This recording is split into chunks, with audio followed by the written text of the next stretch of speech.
Good evening, ladies and gentlemen.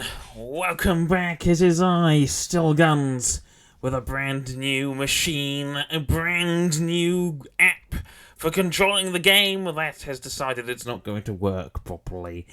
Yes, I'm talking about race control that has decided that for whatever reason, it's not going to listen to any of my commands. And, well, I think the game's also not helping either. Because there's one config file that you've got to change, and I'm doing that. I'm changing it, doing all the right things, and then you start the game and it resets it. So that's great. But yeah, welcome back to Assetto Corsa, as I nearly dropped something. Dropping my drink almost. Oh dear. Was not able to get my snacks before all this issues happened. Yeah, slightly irritating, but these things happen. We'll sort them out for next time, hopefully. And it looks like it's going to be a night race. Also, if I sound a bit odd at points, I do have a bit of a... I wouldn't call it a sore throat. More of a sore nostrils. Hang on, the audio isn't... Why is that not doing anything? Hang on. We might have an issue. I know there's no sound at the minute. I've got the sound currently off. I'm gonna... Right. Why is that not doing anything? It's stuck.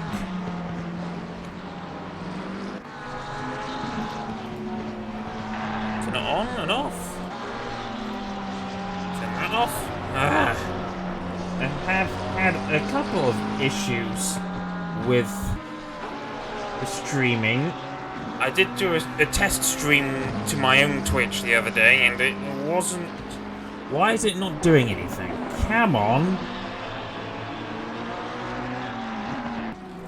What's going on? Technical issues, everyone, again. Gotta love it. Tied with my smash or something. The last time I did this, I had to close the game and then restart it, which might have to be the case. So I'm going to Alt F4 the game and we'll see what happens. Apologies, but issues happening. Gotta love it.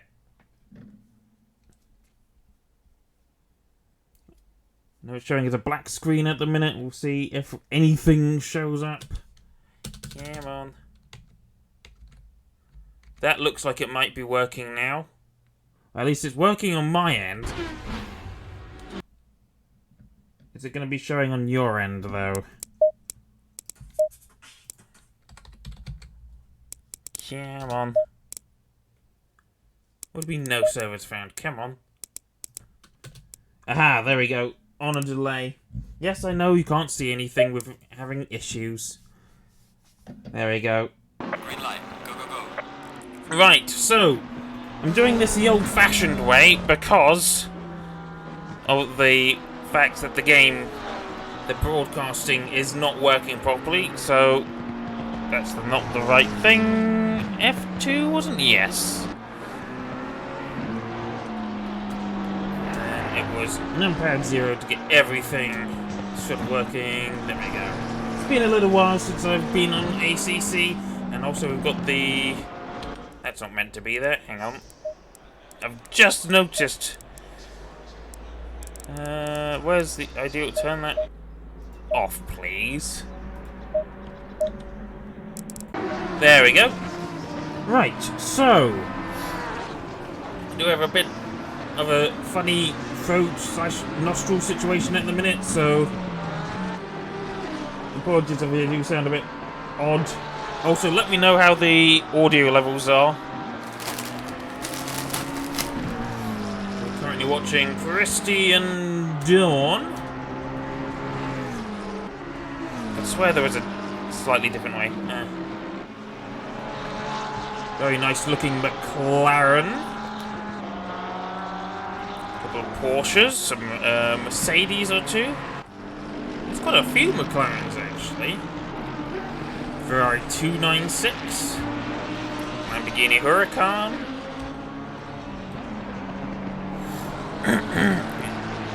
I don't see. Oh, there's Krebs. Number 17th at the minute, but he hasn't got a time on the board. Let's see. Why can't. Hang on. Oh, very nice sounding Aston Martin. But how do I get the map to be bigger? Because it's only showing a mini map, but I need it to show the entire map, please. Hang on. I could swear I had it bigger before. I can't remember how I did it though. HUD. Circuit map. Full map. Oh wait, nope, hang on.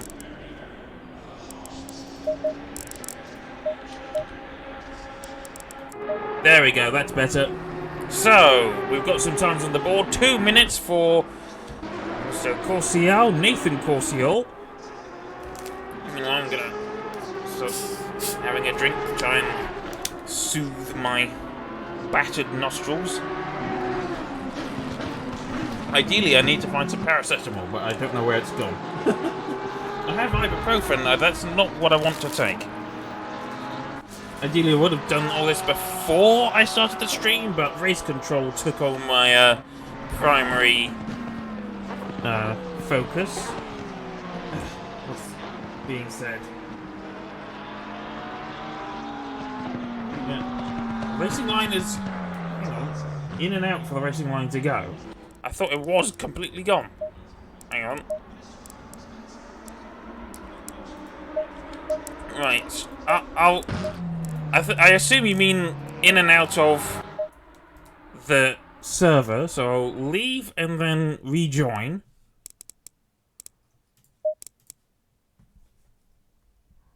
Green light. Give it all you can. That's looking a little better.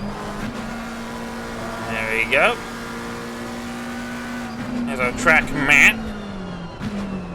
Currently on board with Christian Dawn. It seems to have defaulted to him as he comes through the final chicane where Senna and Prost had their big collision in 1989, almost losing it on the run towards the finishing line. Across the timeline and 3.4 seconds off the pace. 2048. In fact, no, 2050 was his previous time. Meanwhile, we shall get rid of the track map, or at least make it smaller.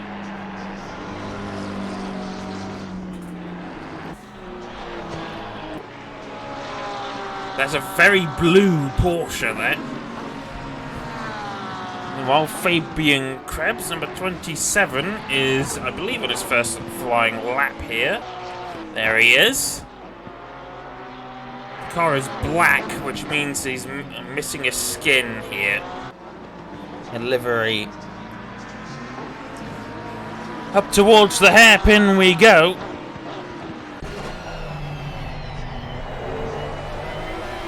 And out of the hairpin, through the Honda curve we go now.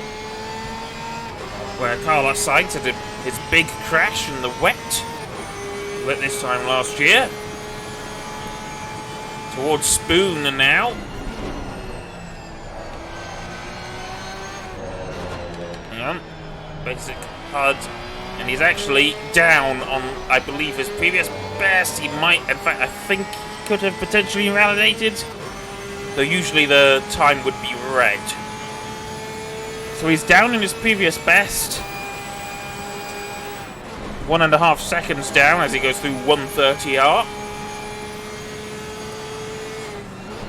Into the final chicane we go.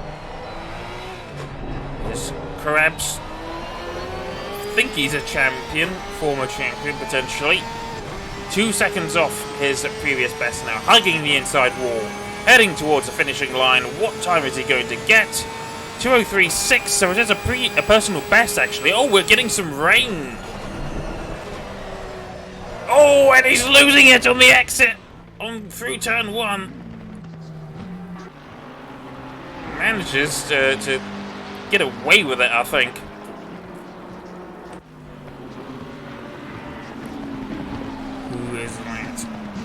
name of this person is Jamie Shaw, Scottish.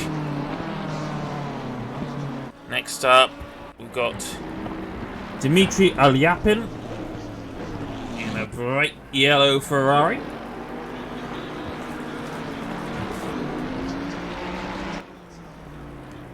Well, it's the map isn't in the middle of the screen. You might be quite a way down on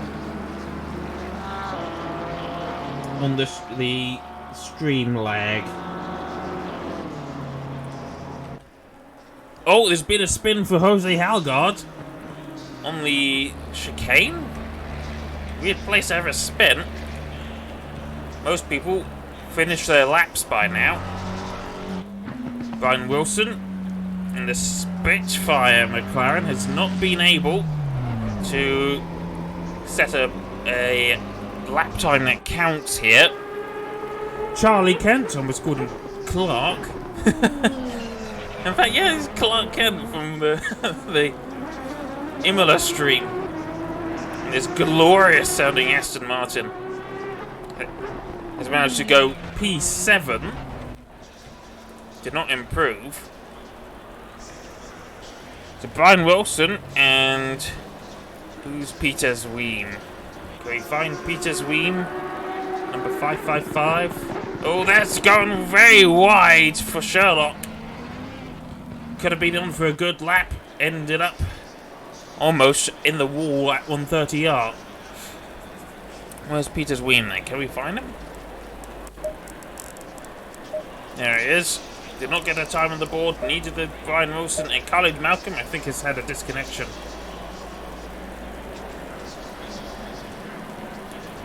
Yep. The rain has come down. But it's only qualifying. Track is greasy. And you guys, because it's so dark, you're not able to really get the full effect of how good this looks on my computer. Actually, no, look at that. Look at the reflections, man. Oh, that looks amazing. So, Nathan Corsial will lead the pack away for this rolling start. Oh, the session starts in about 1 minute and 30 seconds, so I'm going to take it. Actually, let's see if I can find my paracetamol in this few seconds we have.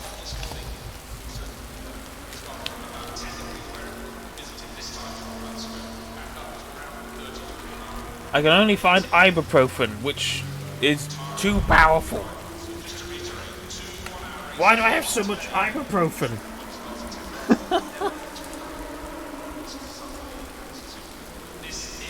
Ah. Aha! Wait, is that empty? It might be empty.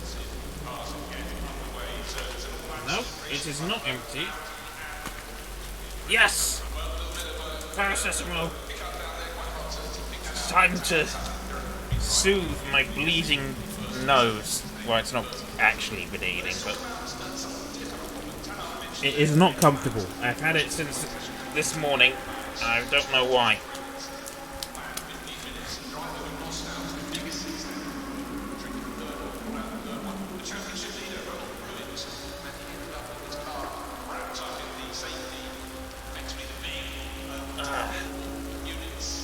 There we go. Ugh, that feels so weird. That actually hurts in a way. Ugh.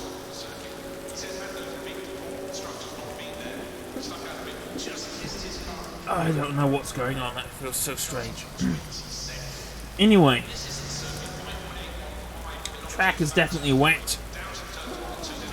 My nose hurts. And here we go. In fact, this looks like it's going to be a full formation lap rather than just the rolling start we had for the previous season.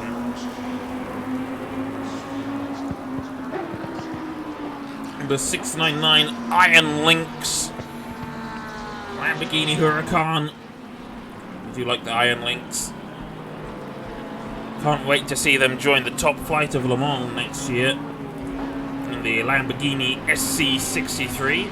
It's a shame that it only has a V8 engine and not some glorious V10 or V8, but we'll take a Not V8, V12. I'll take a V8.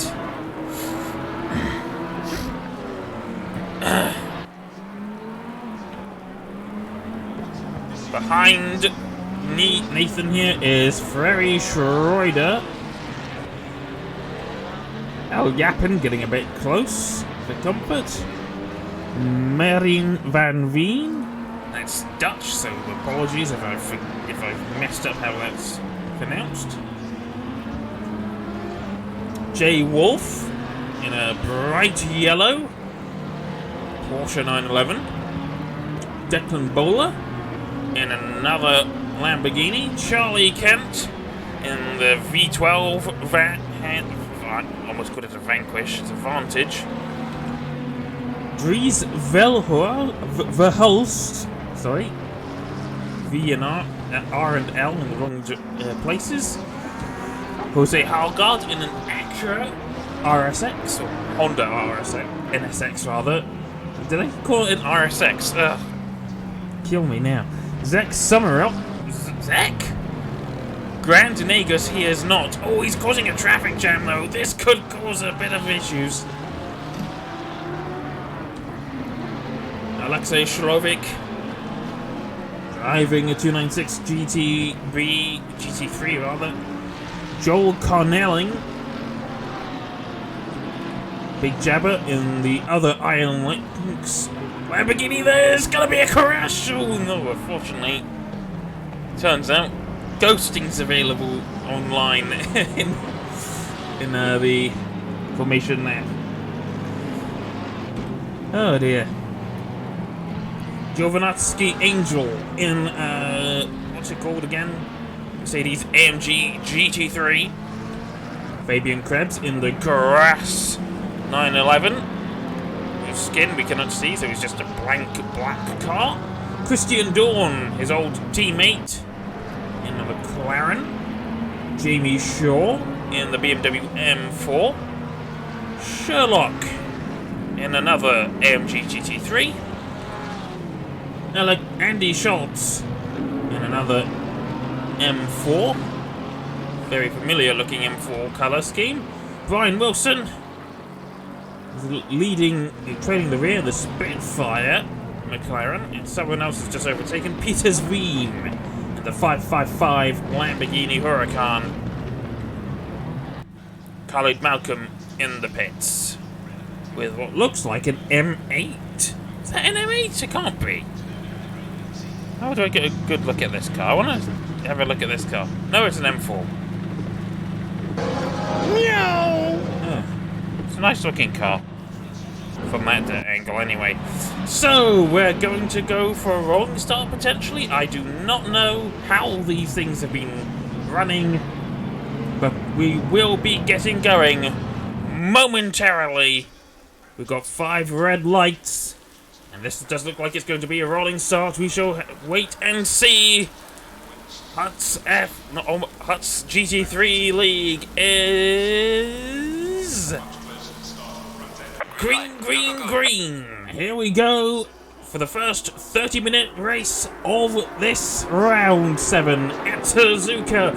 Nathan Corsiel leads the pack away through the first 2 corners. This looks like it's being a bit of a spin or something already.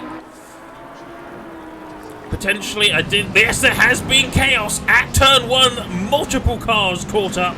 We've got Zach Summerall facing the wrong way. Oh, and he's being collected by Jose Halgaard, who's had a horrific start to the race. Corsiel looks like he's almost sliding the rear end out. Being chased down by Ferry Schroeder in that almost neon blue Porsche. What's going on? We've pressed the wrong button. I'm really sorry about that. Meow! I've clicked the wrong button somewhere. That's my fault. My apologies.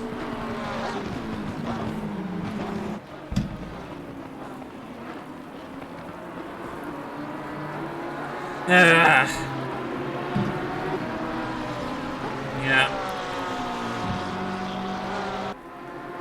Hang on.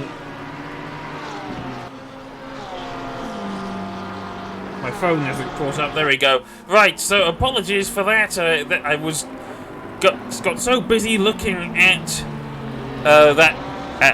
Khalid Malcolm's BMW that I completely forgot that some of the numpad keys that you use to look at around the car, that I've turned them into my different screens. Yeah, roof. If you pause and restart, pause the stream and then press play again, it should catch up a bit. Iron Link still leading the way after the first lap, of which the first few seconds we lost because I'm an idiot. Ah! Come on, don't do that. Now my Pepsi's all fizzy. Right, so nicely through turn 1, getting a little wide. Oh, going very wide for Van Veen. Oh, the track grip is catching everyone out. You'd think that they were on slick tyres, but it can't be. Charlie Kent in 5th place now, being chased down by Al Yapin, who I think has potentially lost a couple of positions here. Peters Weem was right down the order, is now P7 after that chaos at turn 1.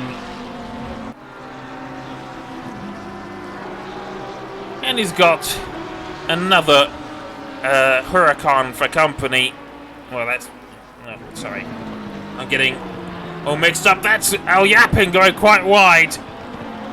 Almost onto the dirt, the runoff at the Degners.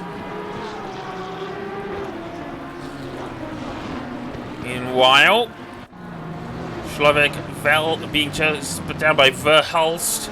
Keep calling him Velhurst. And that's almost 4 wide behind Carnelling, just ahead of a 3-way battle for 11th between Schultz, Bowler and Shaw. Schultz going a bit wide. That's going to open the door for Bowler in the Huracan textbook move by the Lamborghini driver. And now the two BMWs fighting one another. Shaw almost going off the circuit to try and make the move, has to stay behind Andy at this point in time. Though Andy going a bit wide, and that's opened the door once again. 2 positions lost in the space of 2 or 3 corners. Oh dear.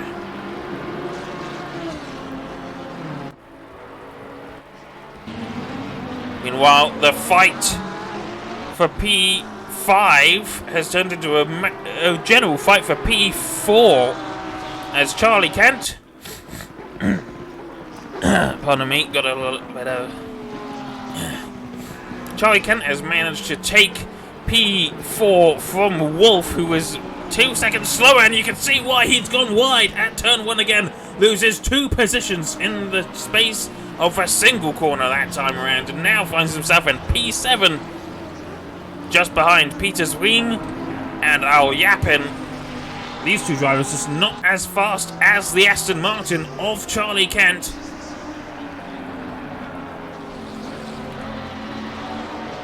Though getting a little out of shape potentially on the run to Dunlop. Al Yapin potentially closing the gap in front. 0.7 between him and Kent. 0.4 between him and Peters Weem.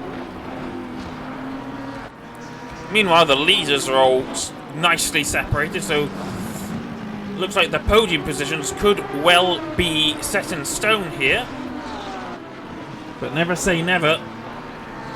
Oh, and Kent's got it all wrong, going into the hairpin. That could open the door for Al Yapin.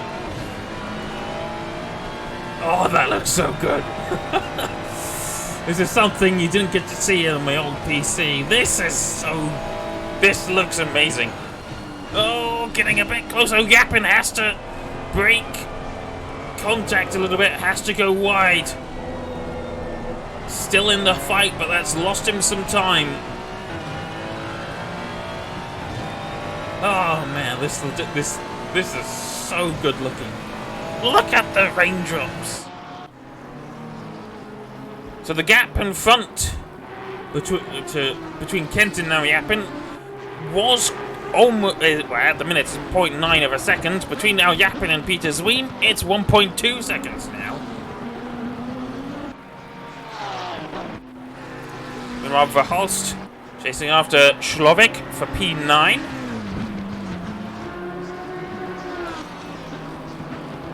And Carnelling under assault from Jamie Shaw, who has dropped Andy Schultz, potentially managed to overtake Dawn and Summerhill as well. There could be damage on Shaw's BMW though.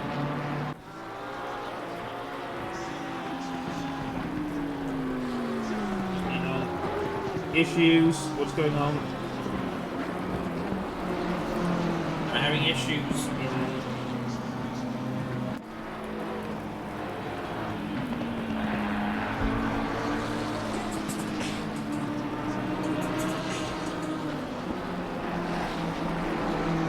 Come on. There we go. Apologies, there was issues going on with my phone that I'm using for the chat.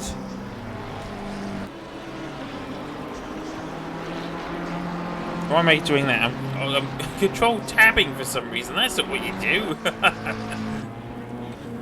Right, so nearest fight. Got some cars into the pits. Angel Jabber has pulled into the pits ages ago, has potentially just retired.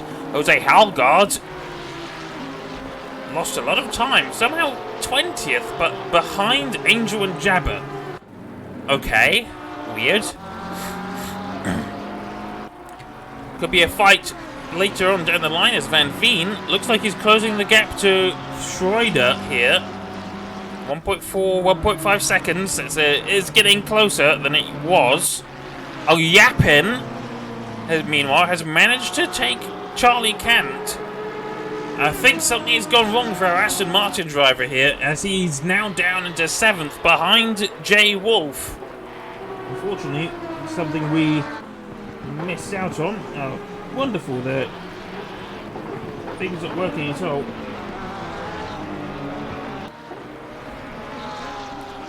And now, potentially under threat from Fabian Krebs. We'll see what the lap times are like. Just a moment. At least we should. 2:19.7, 2:12.0. So yes, Clark Kent has unfortunately had an issue on the previous lap and lost something like 7 seconds.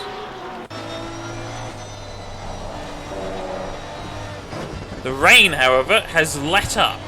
It's not coming down as fiercely as it was before, unless it's just the spray we were watching from Al Yapin's perspective. It certainly looks like that the weather is gradually getting better. But no, it could be any... Hang on. In fact, yes, looking at the weather up in the top corner, looks like it is going to get just cloudy. Though, I don't think it's going to be dry anytime soon. Oh, behind that we've got... Who is that? That's Verhulst trying to make a move on Shlovic. Absolutely chasing after. Can he make the move and the switchback? It's absolutely what's going to happen. Verhulst pulling the dummy. Well, not quite the dummy. The switchback on Verhulst turns into the outside line for Honda, but that will be the outside line for Spoon. He gets pushed wide though. Still able to go side by side. This is some brilliant racing going through Spoon, and he's managed to take the position from Alexei Shlovic. It was a bit touch and go for a second there, but he's managed to get his car into 9th place. He's been chasing that position for a few laps now. Now with 19 minutes of the session remaining, he's got to try his best to maintain that. Though with Shlovic going wide at 130R like that, well, he certainly won't lose the position to Shlovic. Instead, but Declan Bowler right on the tail end of the Ferrari now. Yeah, Clark Kent Charlie Kent. Don't worry, he'll use his laser eyes in just a second to retake the position. Oh, they're getting very close to the tail end of Schlovik's Ferrari, but I don't think he's going to be able to make the position through the S's here. I'd be surprised if he was able to make it through that position. Meanwhile, Kent has lost a lot of time to the car in front.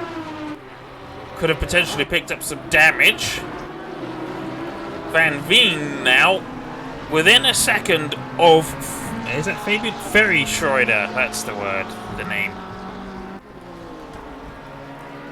Has been gradually closing that gap for a few laps now, but just not quite fast enough to, I believe, realistically make a pass, especially if you're going wide at Spoon. And that's increased their gap to 1.3 seconds now. 1.4, 1.5. You can't afford to be doing that too often. Not with 17 minutes of the race remaining.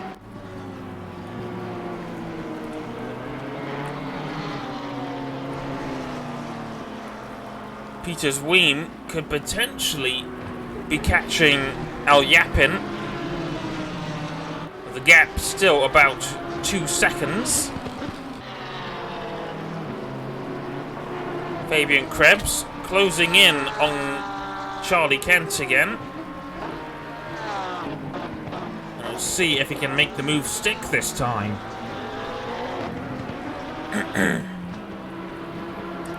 Schlovik still under threat from Bowler. Another threat behind Cornelling, behind Shaw, trying to retake that position as well.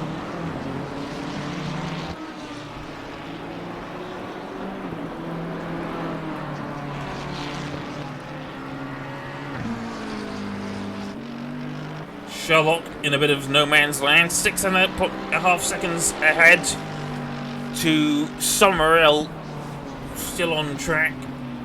11.9 seconds behind to Andy Schultz, who just hasn't been showing a lot of pace tonight. 16 minutes of the race to go. Christian Dawn under threat from Khalid Malcolm, who did finally get out on track. Though cutting the corners like that, that's good to have afforded him potentially a couple of warnings there. Still catching Christian here. Could potentially make the move. Just noticed the stream does not look the most smooth. Oh, just noticed there. Christian Dawn has gone very wide at turn 1. And Khalid Malcolm says, thank you very much. I will take 17th position from you, sir. Yes, the stream does not look quite 60 FPS to me.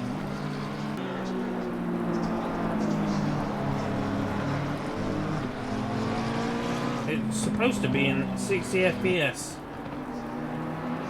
I don't know why it's not. Keep pushing. 15 minutes halfway through, as the man said. And Van Veen has just lapped Halgaard there. So a bit of traffic getting in the way. And now Van Veen slightly faster than Schroeder. Not fast enough, though. The gap. Oh, I think Schroeder's just made a massive mistake, though. Gone very wide. Losing the tail end slightly as well. Getting a massive tank slapper. Van Veen could take the position. P2 from the neon blue Porsche. Can't really see very well due to that stupid wing. And Halgaard has a front row seat to this. Oh, it does look like Schroeder is about to lose the position. Van Veen right on the tail end of this car. That just does not look like it's stable at all. The Van Veen also potentially making a slight error through the Degners. Can he make a dive bomb? Can he do the switchback? Defensive move from Schroeder, gets very, very close. They're both hugging the inside. That was the perfect positioning from Schroeder. He must have watched the Japanese Grand Prix where many cars made that maneuver.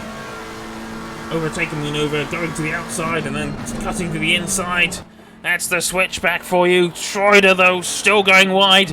Haugaard also going wide. That Porsche being driven at its absolute limit.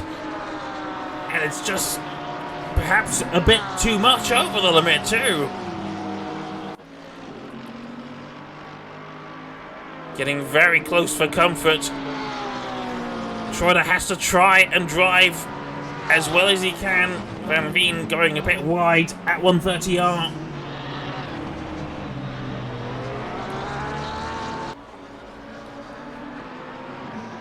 And Schroeder into the pits. Now this is unusual for such a short race. Could it be that his tyres are completely cooked? Well, at the minute he's sacrificing a lot of track position. Doesn't look like he has any damage, so he is just pitting solely for new tyres.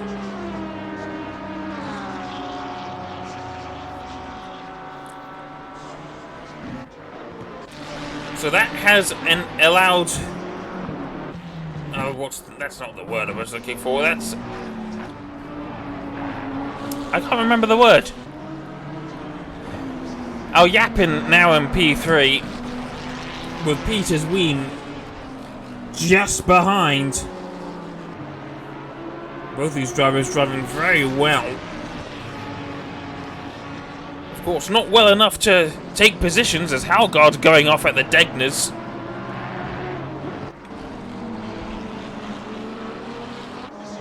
At the minute, a bit too close to call, but I think Peters Wien. Joris? Smells the blood in the water a bit too much in the water. He could smell it. Smelled a bit too much, should have been using his eyes. Went straight on at the hairpin, and all that time that he has gained has been lost. 2.3 seconds now. That solidifies Al Yapin's place on the last step of the rostrum. Though Peters Wien already making up for it, going sideways almost. Dirty tyres, I would imagine.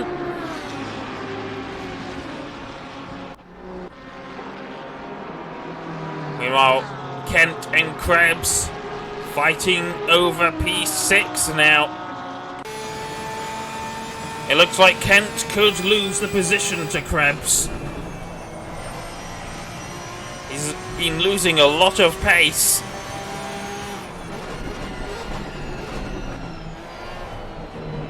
And Krebs, as we know, is a very fast driver. Evidently not the fastest anymore. He's obviously been overtaken by a few of the drivers, including the BFR boys, who I've not seen around. I wonder if they left. Kent did have a slower lap by about 1.1 seconds. Krebs almost going straight on at turn 1.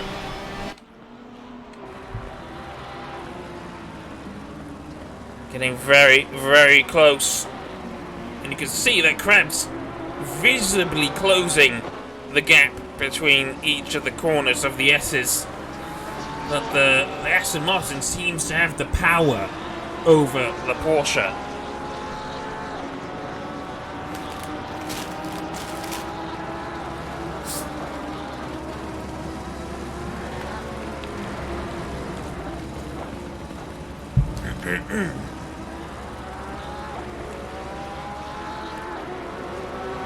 Kent going slightly wide on the exit of Degner 2.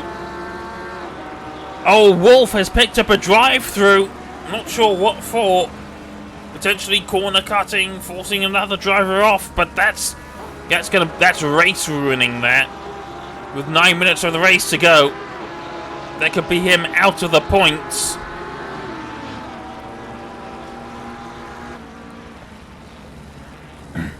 Slovak and Bowler, meanwhile, still locked together. Shaw is pulling away from Carnelling. Schultz and Summerall locked together.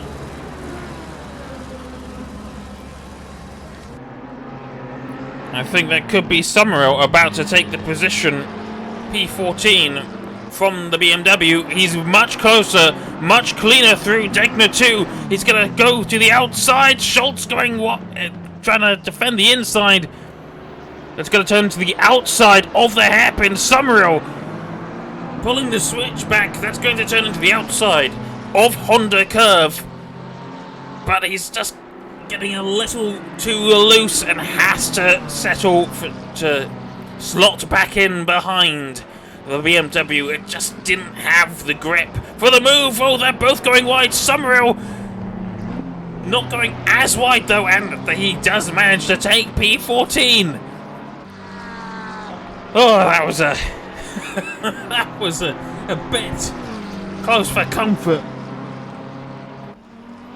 And now Schultz can fall further and further behind, unless he can retake the position. He's going to do his best, obviously.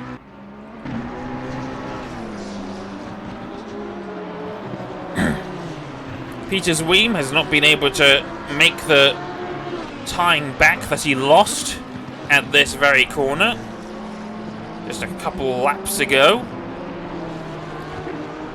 The gap's still about 2.3 seconds. He's lost all that momentum. Meanwhile, there's still the most dramatic battle on the track at the minute. Closest battle. The highest paying points position. Well, the highest paying battle at the minute for P5, which would be 10 points in Formula 1. I don't know how much it is in GT. Charlie Kent, also known as Clark, still defending from Fabian Krebs. Now Krebs, we know, is no slouch. But he's just not been able to make the moves on Kent here. Oh, though he's... I don't know who was outbraking who there. I wonder if Kent braked early or if Krebs braked late. But he had to take evasive action there. That's opened the gap just a little bit. Bought Kent some breathing room. That was almighty close. Slovak and Bowler still fighting as well. Carnelling now under threat from Wolf, who has served his drive-through penalty.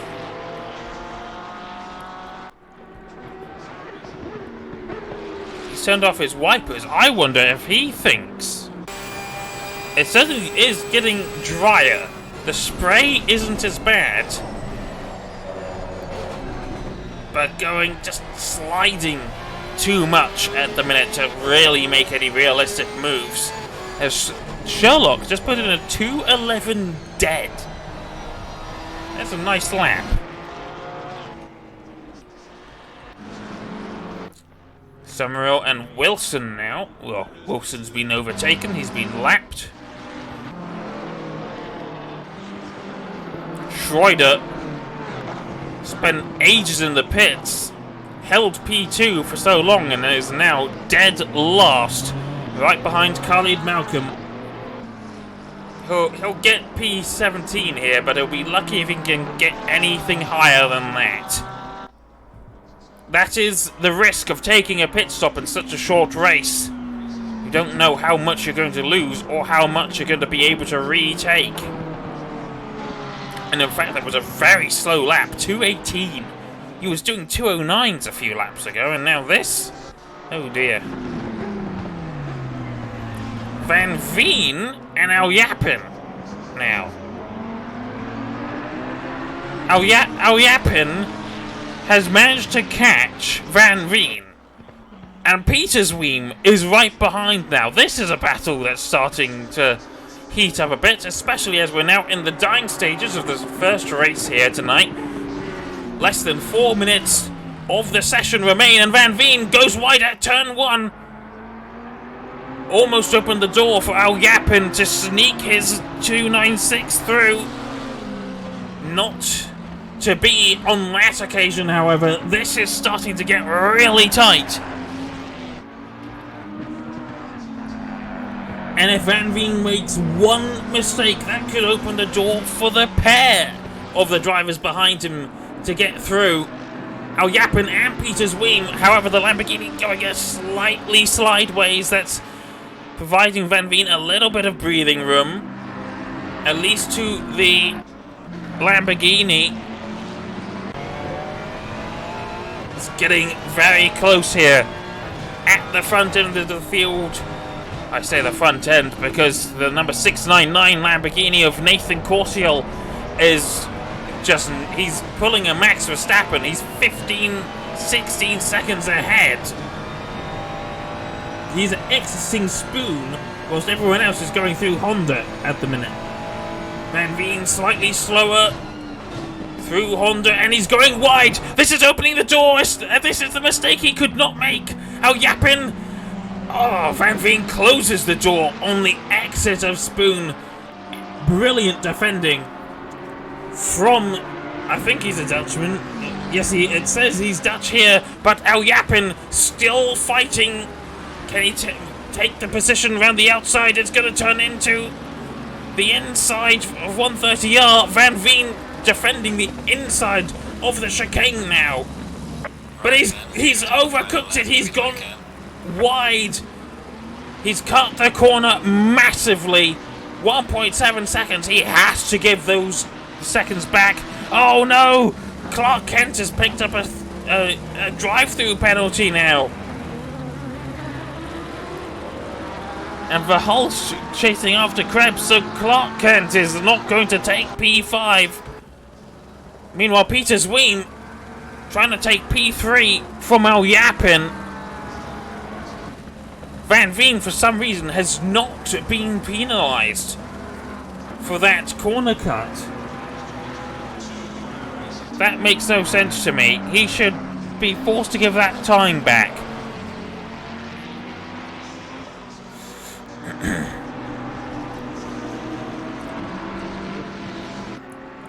Yeah, look at that. Last lap, 2:08.0.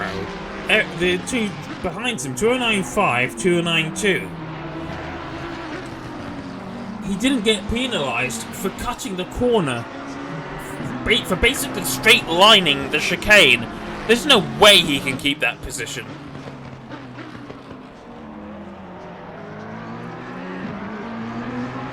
And with 30 seconds of the race remaining, this is essentially the final lap now.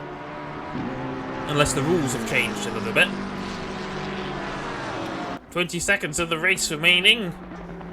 We might get a final lap. Is Van Veen going to allow the drivers behind to catch up?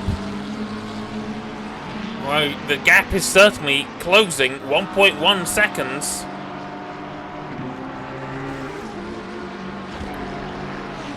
Van Veen sounded like he went to onto the grass a little bit. But he's not given the position back or anything, so this is not the most sporting, is it? As Nathan Corsiel takes a dominant victory. 2:08.2 for his final lap there. Al Yapin is going to take P3 on the road, but almost certainly there's going to be a penalty for Van Veen, even if the game isn't going to give it to him. And you look at the lap time, 2:07.2 for Al Yapin. He was throwing that Ferrari around. Clark Kent gets a 30-second penalty for not serving his drive-through. That unfortunately means he is not going to finish P5.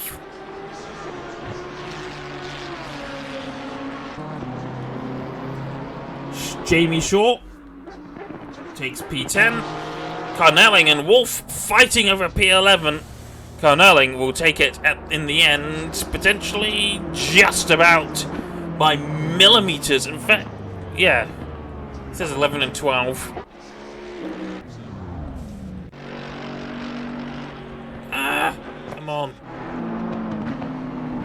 Few final battles between Schultz and Summerhill.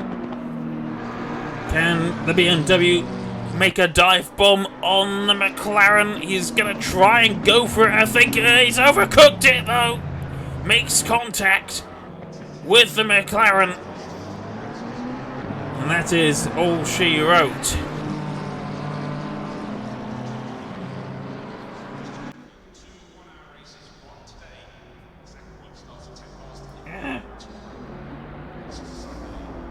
So there we go. That is the race more or less over and done with. There's just 2 more cars left. It's Dawn and Khalid Malcolm taking 16th and 17th. So Clark Kent ends up only P12. Al Yapin got the fastest lap of the race, presumably on the very last lap of the race. He was absolutely flying. Van Veen, though, technically P2. There's no way he can keep that position. And where did Schroeder end up? 18th, and a lap down. I wonder if he retired.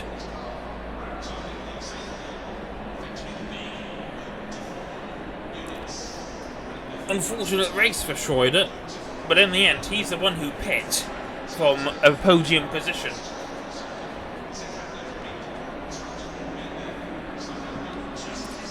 So, what session is next? A second qualifying session.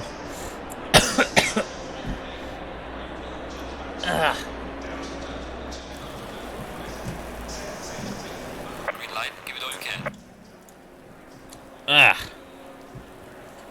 I think I know what's going on with my nose. I've got some sort of post-nasal drip or something? I don't know. It's just not feeling very nice. Ugh. Oh, you tried dry tires when the track was clearly wet. Well, whilst we get... What's the frame rate like, by the way, for the stream? I'm gonna check, because it looks a bit choppy on my phone. No, it looks fine on my screen, so it should be fine.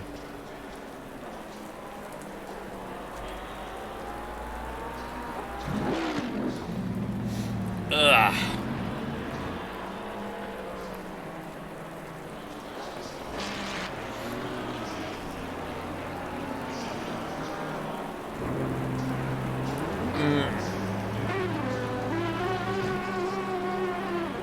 Meanwhile, I'm gonna have a bite to eat because I'm starving and I've not really eaten much today. All I've got are some crisps at the minute, so we'll just watch the qualifying for a little bit.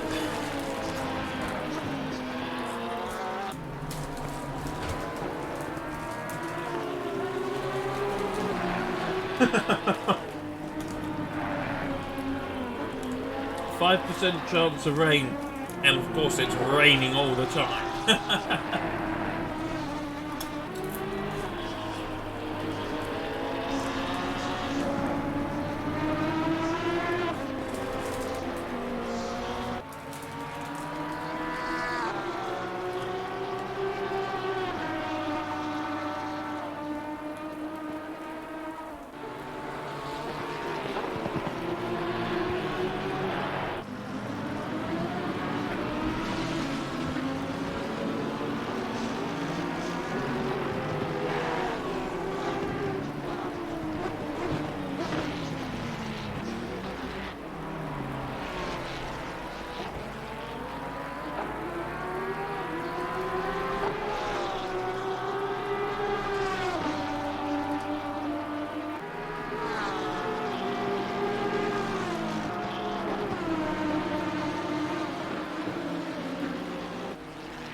You know you're hungry when you have a 150-gram bag of cheese and onion crisps and you eat about 100 grams of it. Just more than half a bag of crisps. I need to get something proper in my belly later. I shouldn't be eating so many crisps.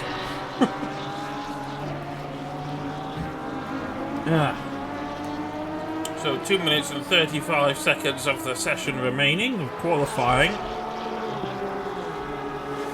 Clark Kent here has not been able to get a time on the board. He's invalidated by the looks of things.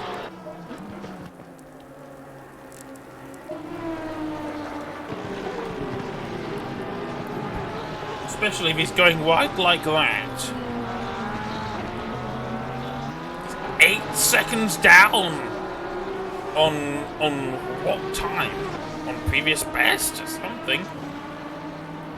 He's going to get a time on the board at least. He's not invalidated. 2:10.887. That puts him P3 on the leaderboard. Oh, and he goes wide. Instantly crashes, but never mind. He's happy with that lap, I suppose. Big Jabber, someone we've not really been paying much attention to this stream, but then again, he didn't really take part in the previous race. What is his time on the board going to be like? Slower than Kent's, I would imagine. Approaching the finishing line, well, the timing line, and 2:12.0. It's enough for P9. Christian Dawn is the next person with a time on the board, but it's not a good one. I can imagine he will be overtaken. Al Yapin? Oh, no. Schultz. Sherlock will be next across the line. He's apparently had a 53-minute lap time. No. He's finally getting a time on the board, though he almost ended it before it began. Went onto the grass, goes wide, and it's all over. Invalidated. Krebs will be next. Then, 18th at the minute. Wolf has the fastest time at the minute, though. 2:09.6. Where's everyone? Where's Corsiol? Nathan Corsiol has not even left the pits. I don't know if this is a rule or something that says you can't take part, but Nathan Corsiol will not get a time on the board, as will many other drivers. It's getting very hectic at the minute. Some drivers do not have times on the board. Brian Wilson will also be one of those. He invalidated his previous best. Did Khalid Malcolm cross the line in time? I think he did. He's got 2 minutes and 40 seconds to complete the lap, which should be more than enough. Peters Weem managed to take provisional pole position from Wolf. Verhulst potentially next. He's actually up on his previous best. There's Wolf as Krebs goes straight into the wall, but that doesn't matter. Can Wolf retake provisional pole position? Just need to keep it on the track. Don't invalidate neon yellow Porsche 911. Across the bridge we go into 130R. Very famous corner. And it's just claimed another victim. J. Wolf will not take pole position here today. Who's next? Number 7, Angel has invalidated. Verhulst has not. He's up by a second. Peters Weem on course to improve his previous best. Khalid Malcolm will not get a time on the board. What can Verhulst do? 6/10 up on previous best. Can he take a surprise pole position here for the final race of the night? Across the line we go in just a few moments' time. It is a 2:10. 10-4, but it is not enough. Which means Peter Zweem is going to take pole position. Could be a very nice pole as well. He goes into... Oh! I think he lost a bit of time there. It looked like he was on course for a 2:08. Instead, has to settle for a 2:09.012. Still 0.6 faster than Wolf. Many drivers did not get a lap time on the board. That's got to be disappointing. Alright, we have some wind conditions. Watch out for curbs and exit, and remember to brake early. And once again, we're getting our money's worth of that 5% chance of rain. Oh dear.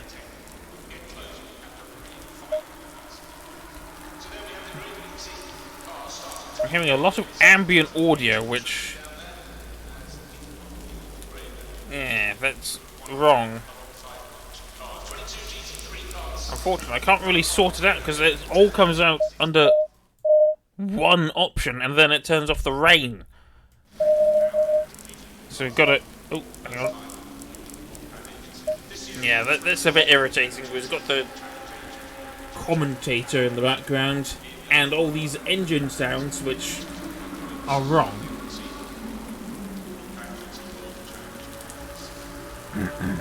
Yeah, it's typhoon.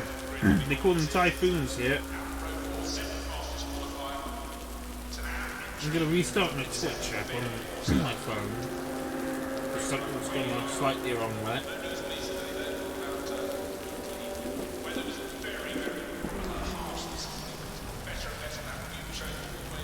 Yep.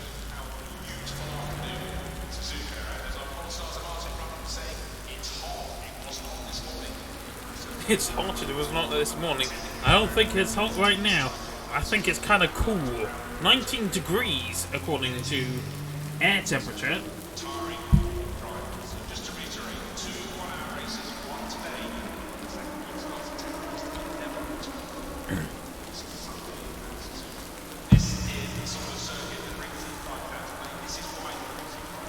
Right, so 5 seconds until formation lap begins.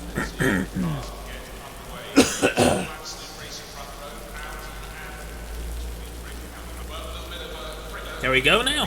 Here we go. Formation lap has begun.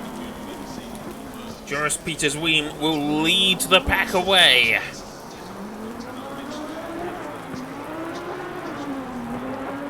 Head of Wolf. Dries Verhulst, Alexei Shlovik, Shaw, Jamie Shaw, then Charlie Kent, Joel Carnelling, Big Jabber, Declan Bowler is meant to be ahead of Jabber, Christian Dawn, Dmitry Aryapin, Jose Halgard, Andy Schultz, Ferry Schroeder, Nathan Corsial, Jovanovski Angel. Oh, it's a bit of a slide for Sherlock. I wonder if he's trying to get some temperature into his tyres. Fabian Krebs, Brian Wilson, Zach Summerall, and Khalid Malcolm bring us up the tail end of the field. I've just noticed the team name for Peter Zweem. Zesty Grandpa X Biscuit Motorsport.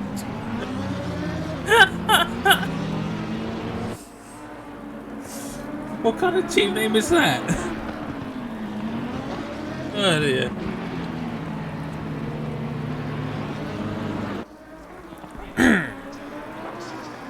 Is this to do with ARX Biscuit? Is Peter Zweem Biscuit, or is he somewhere else?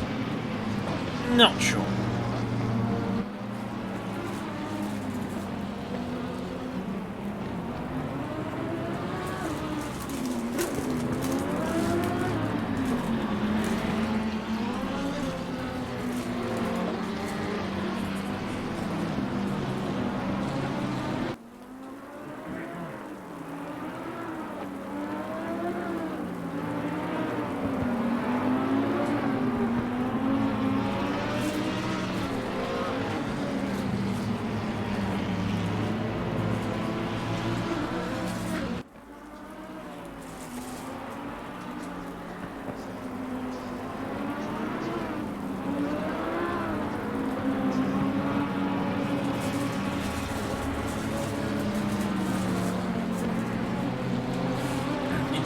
few more crisps before we get into this.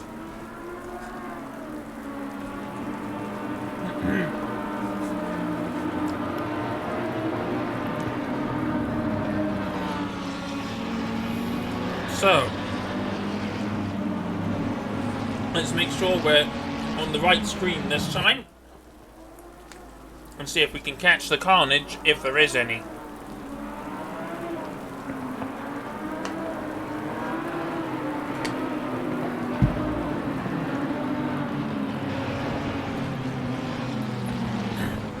Wolf getting racy already.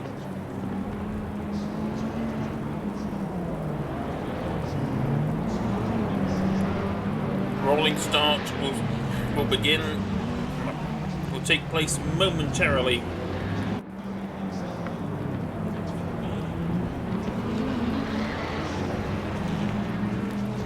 Take your positions, gents,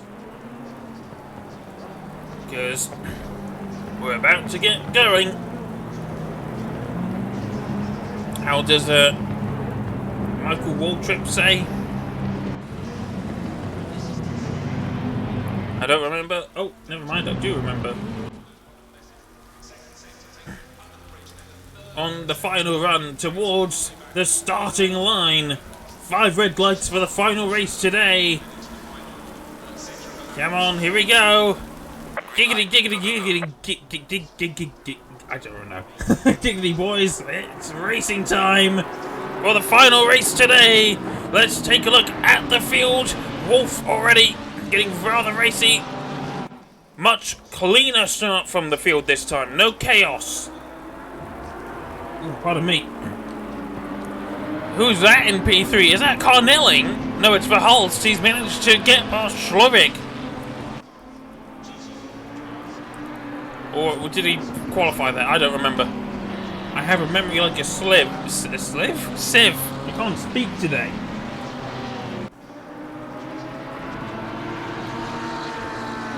Very clean start. Very ordinary. Doesn't look like anyone's lost too many positions. Oh, there's potentially been some incidents going on. What's going on? Oh, no, it's just the game being strange. Christian Dawn trying to take Jabber here. Oh, look at that. Going 3 wide. Halgaard going wide on the exit of Degner 2. Meanwhile, Christian Dawn making the dive bomb. Is he? He's going to get the switch back. No, he's going wide. Al Yapin might take the place from Dawn now. Not on this occasion. Corsial. Race winner for the previous event. Ryan Wilson has actually lost some positions. He's now dead last, so something's happened for him. Schroeder going wide, as is Dawn. Oh, contact between Halgaard and Corsial, who's spinning round. Oh, manages to catch it. Very nice recovery. But that's going to cause him to lose a bit of time, and Schroeder right beside him could take the position from the race winner last time around. Halgaard's ahead, Schroeder having to go wide. Summerhill also going wide onto the runoff area at 130R. Corsial now goes side by side with Halgaard, forcing Halgaard to take the long way around. I know they're currently not really fighting for any major points, but keep an eye on Corsial. He was mega fast in the previous round. Jabber going wide, opens the door for Al Yapin. The 2 bright yellow cars from 2 of Italy's most famous sports car manufacturers swap positions.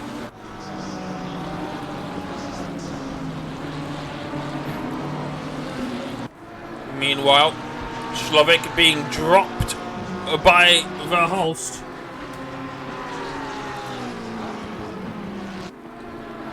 At the minute, it's not really a...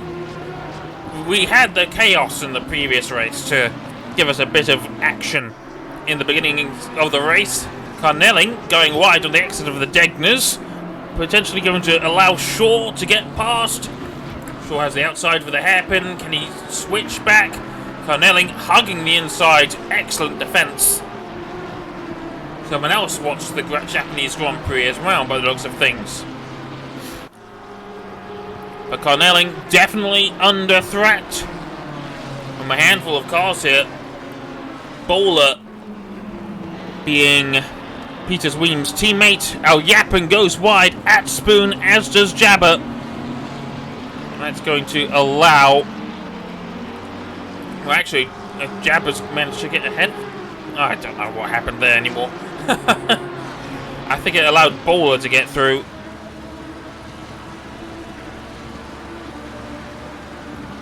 Slightly out of practice with the what's it called? Commentary gig. It's been a little while. Now Yappin looking to capitalise on any mistakes that Declan Bowler could make. Bowler did just make a very small one at the chicane there.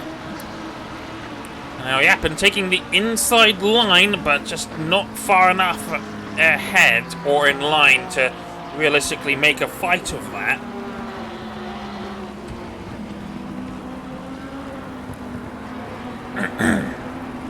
Charlie Kent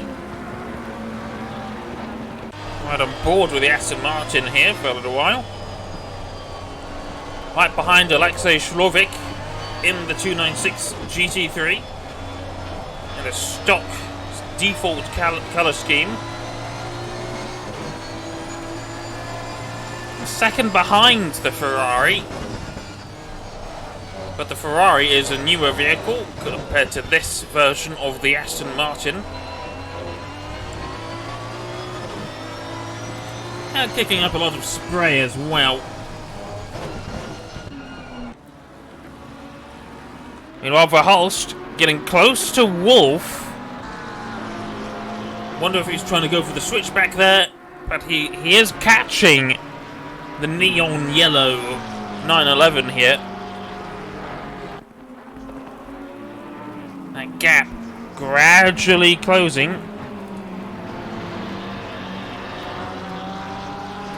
But will it close enough? What was his previous best time? G10 975 was Wolf's last lap time and his best of the race so far. Same thing for Verhulst, who was 1 1/4 tenths ahead. Faster, rather. Going wide at 130R, though, is not advised. Has managed to close the gap a little bit, and I think he's done that mainly under the braking.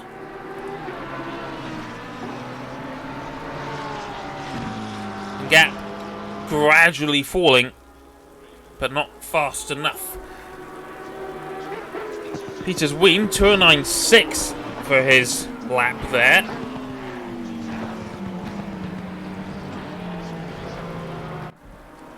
Not pulling away in the same way that, what was his name?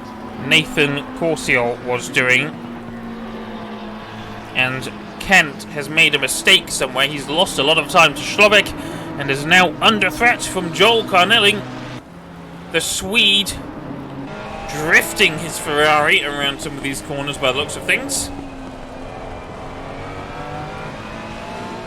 Doesn't want to turn turnip at any point. Get it? Swede? Turnip? No? Okay. But yeah, oh, Kent's gone wide. Carnelli almost got the corner wrong as well. That's allowing Shlovic to pull further ahead and allowing Carnelli to close on Kent even more. Yeah, Kent seems to be a fast driver, but he just seems to be a bit inconsistent. Now it's Lamborghini versus Lamborghini. Declan Bowler trying to defend from Nathan Corsiol, who in the traffic has not been able to take off in any sort of way. He was doing 208s in the previous round, all by himself. In the traffic, though, he has only managed a 210.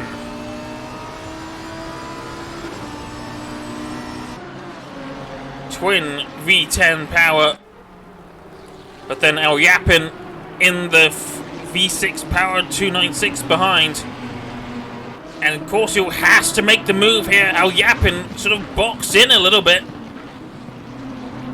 And Nathan, yes, he's managed to force Bowler into a mistake, but Bowler's mistake catches Corsial out. That almost allowed Al Yapin to make his way past on the exit of the chicane. It's getting a little fraught now in this fight for P8. And Corsial just not ahead. See, he's fighting more for P9 at the minute than he is for P8, having to defend from Al Yapin.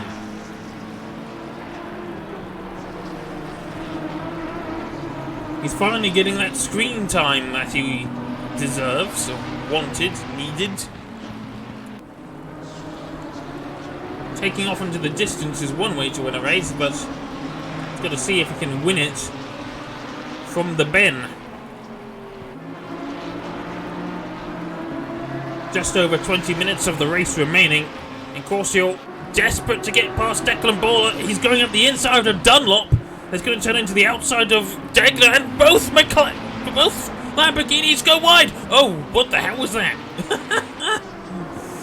So both Lamborghinis went wide. We had a bit of a lag spike there, and Corsial still managing to hold on to the position ahead of Al Yapin. Bowler lost 2 positions there. Al Yapin got past as well, but Corsial, now in clean air, is able to, well, start putting some distance between him and the driver behind. That, of course, being Al Yapin. And Al Yapin goes wide. So that's providing Corsial a little bit more breathing room.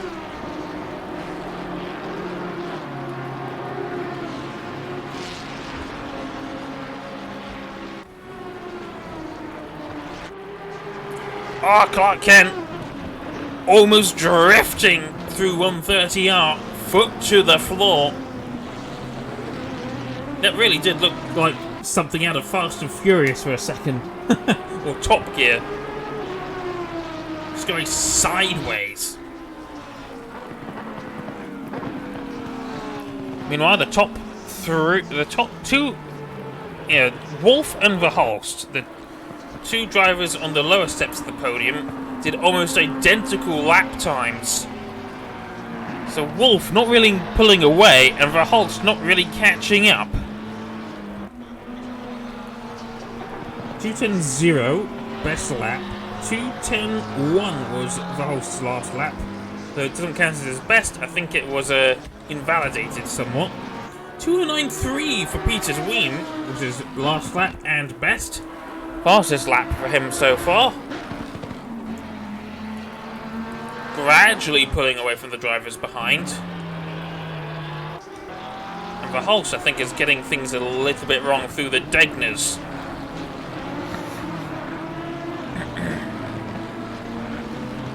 Oh, of course, still getting Degner 2 slightly wrong. And not pulling away from Al Yapin the way he might want to. Schroeder gradually catching to the back of this little pack. Currently 11th, chasing after 10th. Meanwhile, Jose Halgard is still in the position he started in. Didn't have a massive crash on the first lap with everyone else, and well, he didn't end up facing backwards at turn 1 on lap 1, which is exactly what he would have wanted. No longer is he being lapped. He's holding on to 12th here for now, but he's got Angel and Malcolm for a little bit of company behind. Brian Wilson has picked up a drive-through penalty. Only since his last lap. Apparently he hasn't had a best lap. That's weird. I guess you don't get your best laps counted past a certain point? I don't know, that's weird. Angel was getting quite close to Halgard there, but he got the chicane just a little bit wrong. lost a little bit of time.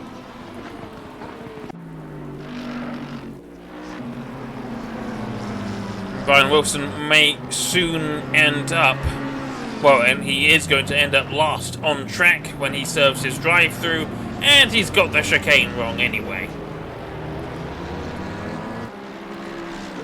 And now he pulls in to serve his drive-through. There's been a spin for Angel, and he's out. What happened to Angel there? Unfortunately, we missed it. I can only assume that there was a collision of some sort. What's going on? Why can't I don't see any damage. Can't press number 2, otherwise I'm going to open the wrong screen again. But yeah, Angel pitting. I think he has crashed or something, which would explain why he warped into the pit lane there. Meanwhile, our leader, Peter Zween, exiting Spoon, with about 5 seconds a gap behind him to Jay Wolf. As we're approaching the halfway mark in this session, Jay Wolf and Dries Verhulst still battling for P2. Verhulst a lot closer this time around than he was a few laps ago when we last looked. We're at the halfway mark. Keep pushing. Halfway mark reached. 15 minutes of the session remaining, and Wolf getting the chicane a little bit wrong, but getting it so wrong that it compromised Verhulst's chicane. The gaps still almighty close. Meanwhile, Slovik trying to defend from Kent, who was about 7-8 tenths faster than Slovik on that previous lap. The Aston Martin gradually closing the gap. Is it a matter of time before the Vantage gets past the Ferrari? At this rate, hard to tell. Corsiel catching Carnelli as well, right behind the other Ferrari, but with that rain light in the middle of the Italian flag, makes it kind of look a bit like the Mexican flag, which I know isn't the intention, but that's just the impression I get from that. Can the race winner from the previous 30-minute round make his way past the Ferrari? Well, not if the Ferrari keeps holding on to the inside of the hairpin like that.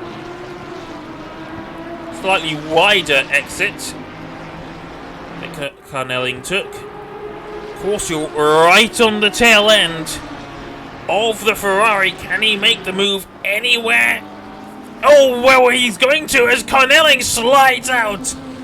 Touch the curbs, loses a bunch of positions. His brave, valiant defense comes to an end, and he finds himself now in P10.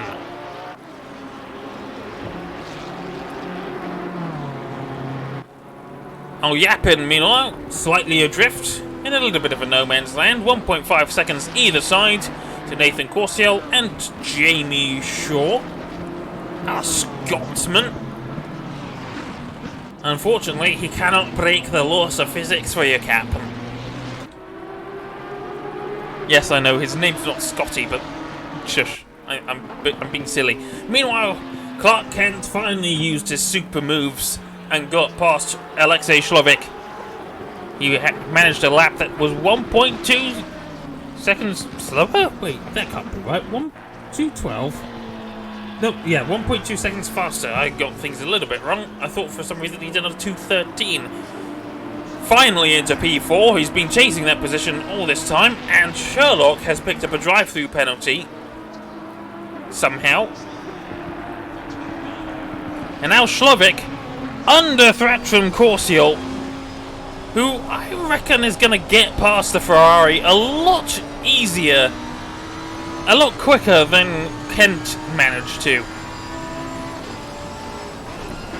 Still not many overtaking opportunities at the minute. Not through the Degners, but the hairpin is going to be a good shout.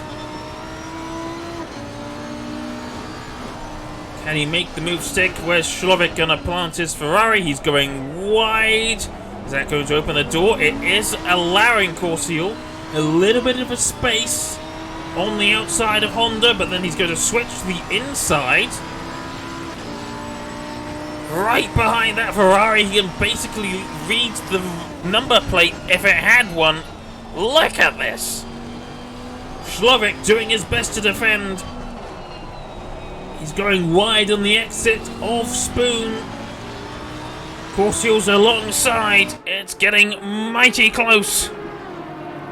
Which of these two cars is going to have the faster speed? Who's going to take the position? It's fighting for P5.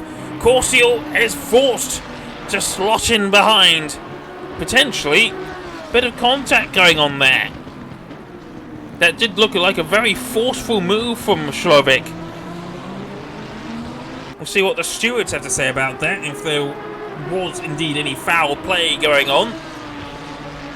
Lamborghini having to settle for being the filling in a Ferrari sandwich. Let's not get started on sandwiches again. Because technically, the Ferraris are the bread in a Lamborghini sandwich. I mean, after all, when you make a ham sandwich, you don't put a piece of bread between two pieces of ham now, do you? No, you put the ham between two pieces of bread. So why on earth do people say, oh, you're the filling in a Ferrari sandwich, when clearly he's not?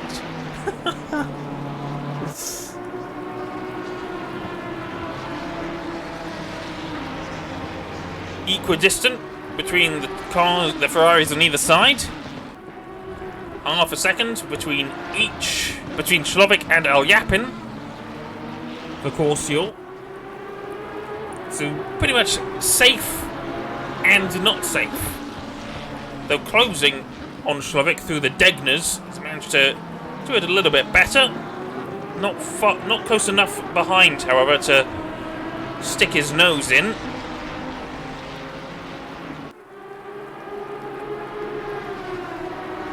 Getting pretty close, though. I did think that he'd get past Shlovic a lot quicker than Kent managed to. But clearly, that's proving to be a lot harder of a task than I gave credit for. Corsiel finding it difficult to get past Shlovic, though he is very close. Does he have the overspeed? Picked up a little bit of a slipstream. Is it going to be enough? He's much further alongside. He deserves the space. Shlovic does make a little bit of room, and that forces him to go off track. Oh no, it's gone all wrong! Shlovic crashes! Major damage. Manages to keep the car running. We're not going to get a safety car or anything, but that is definitely going to get looked at now. Will Corsiel have any damage from that contact? If he does, it's probably going to be minor, but now he's under threat from Alyapin, who's had a much quicker lap than he has by about 0.4 of a second. Can Alyapin get into 5th place ahead of the 699 Iron Lynx Lamborghini? The gap in front to Clark Kent is 1.6 seconds. We'll see if these two battling is going to be able to still catch Kent here. Meanwhile, Verhulst has lost some time to Wolf. He was very close at one point, but he's not been able to capitalise on that, really. He's lost time. Schroeder fighting for P7 with Jamie Shaw. Meanwhile, where is Shlovic? He's currently P12. He did not pull into the pits to repair his damage, but with 7 minutes of the session remaining, he'd probably be in the pits for the remainder of the race. Meanwhile, Ferry Schroeder right behind Jamie Shaw here. Shaw closing the door through the Honda curve. However, he opens the door by going wide at Spoon. And Schroeder says, "Thank you very much. I will put my Blues Clues machine ahead of you in your art car." Andy Warhol, is that you? Al Yapin, meanwhile, has lost time to Corsiol. Despite having the faster lap of the previous go-around, he's lost time, and I think Corsiol absolutely throwing that Lamborghini around. And now he's got Kent ahead of him. 209.7 is the lap for Kent. 208.2 for Corsiol. You can definitely tell that Corsiol is desperate now. That's why the gap between him and El Yapin grew so much. He has been on a mission. There's 5 minutes and 30 seconds of the race remaining. I'm wondering if that's going to be enough time for Corsiol to maybe nab a podium position, but it's looking unlikely because Verhulst in P3 is 9 seconds up the road, give or take a couple of tenths. That's the view from the rear end of Kent's Aston Martin. I know it's 90% wing, but you still do get a little bit of information because we see the nose of that Lamborghini getting closer and closer. Is it close enough to make a move into the hairpin? Kent is going to defend to the inside, but it's going to go wide. They're both going to go wide. It's opened the door for Nathan, though. Can he do it? Can he hold on? The outside for Corsiol. Maybe not the ideal line at the minute, but it's gonna be the ideal line going through Spoon. Corsiol into 4th place. Excellent driving from the Iron Lynx driver. But can Kent retake the position? Don't count him out just yet. Look how close he is, within a tenth of a second. But losing a lot of time through 130R, I think that is just too much downforce on that Lamborghini. And now Kent might lose yet another position to the Ferrari of Al Yapin.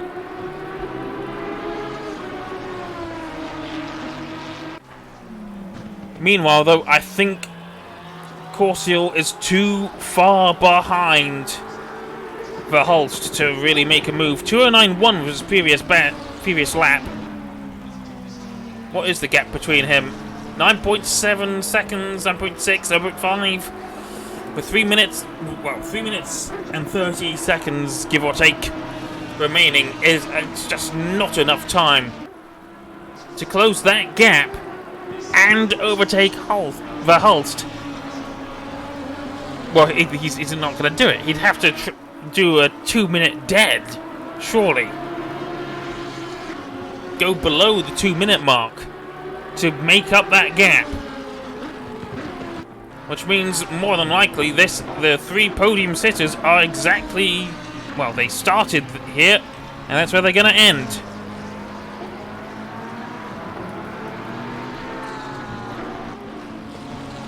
Kent, though, is going to try and defend P5 for as long as he can from a very quick-looking Ferrari who's managing to get the traction around the outside and turns it into the inside on Honda, but that's giving the inside of Spoon to Kent.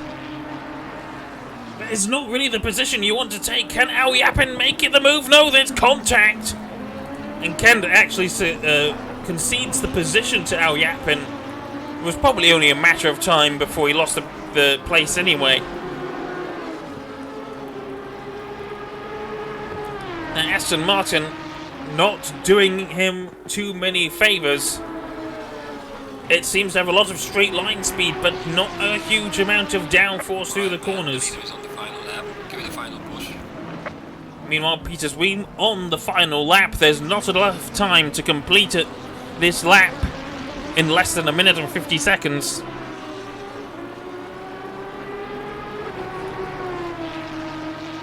I think we've seen our last battle. Everyone else is more or less outside of any kind of battle distance. Corsiel is closing on Verhulst, but not by a huge amount per lap. In fact, last lap for Corsiel was a 2:07.9. Verhulst did a 2:08.9. So Corsiel is closing, but it's not by enough. A second a lap is nice and all, but it's just not quick enough.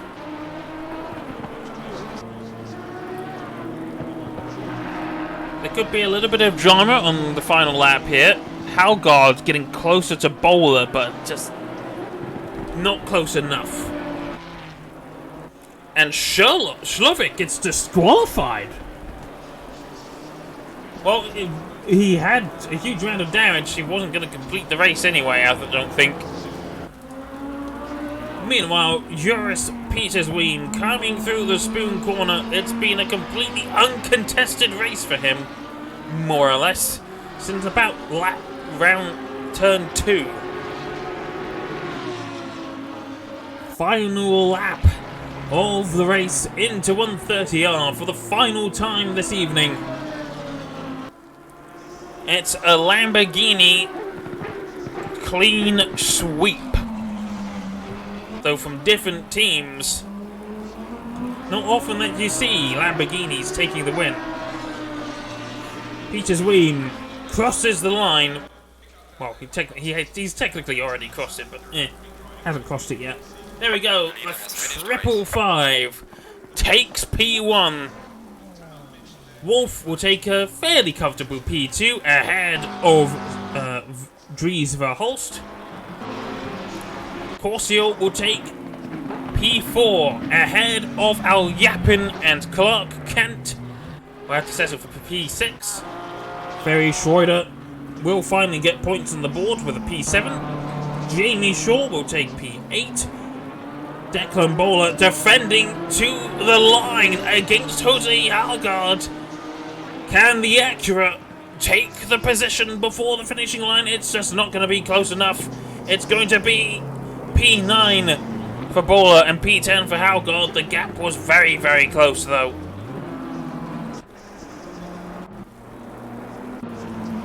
Khalid Malcolm, P12, with only one runner left on the field.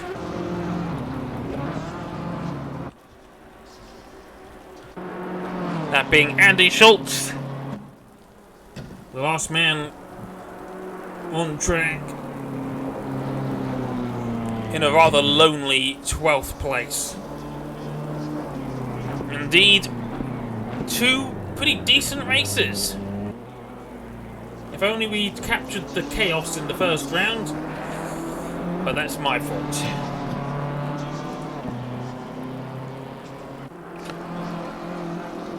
Schultz will cross the line. And there we go. Nathan Corsiel will take the fastest lap of the session. Don't know how fast it was though. Can't tell.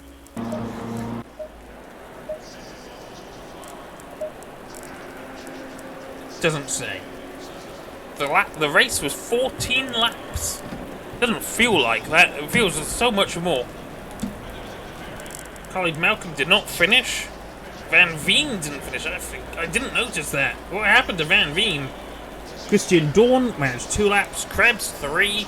Jabber 3. We lost a few drivers in that race. Really not sure what happened there. But there we go. That is it for now. We'll see you next week for more GT3. Green light, go, go, go. Hang on. Shush. Yes, we'll see you next week for more